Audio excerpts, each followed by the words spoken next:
माझा पक्षाने मला ज्या ज्या वेळी जे जे सांगितलं ते मी केलं. मातोश्रीचा भ्रष्टाचार काढायचा असतो की हसन मुश्रीफचा असतो, पहिलं पॉलिटिकल डिस्कशन आम्ही करतो आणि त्यात झालं गो अहेड, मग मी थांबणार नाही. मला तर हेही आठवतंय, मी सांगितलं होतं ठाकरे नको, आपण त्याच्या शिवाय सगळे. देवेंद्रजींनी सांगितलं पक्षाचा हा आदेश आहे. तुम्ही असं सांगताय की देवेंद्र फडणवीसांनी तुम्हाला सांगितलं की ठाकरेंच्या वरती थेट तुम्हाला अटॅक करायचा आहे आणि त्याच्यानुसार तुम्ही तो अटॅक केला, बरोबर आहे? ही लिस्ट आहे पूर्ण आपल्याकडे. तुम्ही ज्यांची नावं घेतली आहेत त्या सगळ्यांच्या केसेसचं काय झालंय पुढे? आता प्रताप सरनाईक, अशोक चव्हाण, नंतर अजित पवार, प्रफुल्ल पटेल यांच्या बाबतीत सीबीआयने तेच केलं. अर्थात नारायण राणेंच्या वरती तुम्ही आरोप लावले होते.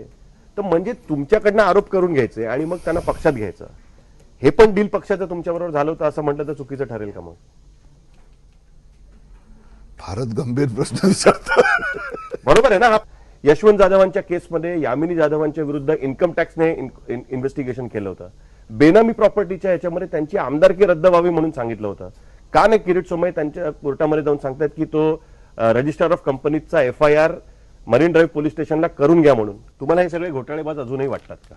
अजित पवार, प्रताप सरनाईक, अशोक चव्हाण, छगन भुजबळ, हसन मुश्रीफ, भावना गवळी, कृपाशंकर सिंग, बाबा सिद्दीकी, यशवंत जाधव आणि नवीन जिंदल तर सोडून देऊया आपण. हे महाराष्ट्रातले हे लोक तुम्हाला घोटाळेबाज वाटतात का? केलं ना कॉम्प्रोमाइज, कबूल करतोय.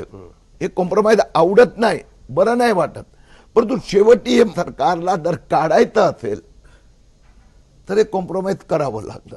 या कॉम्प्रोमाइजचा बदल काय आम्हाला आनंद झालेला नाही, ते कॉम्प्रोमाइज केलं. किरीट सोमय्या हा भाजपचा एक शिस्तबद्ध कार्यकर्ता आहे.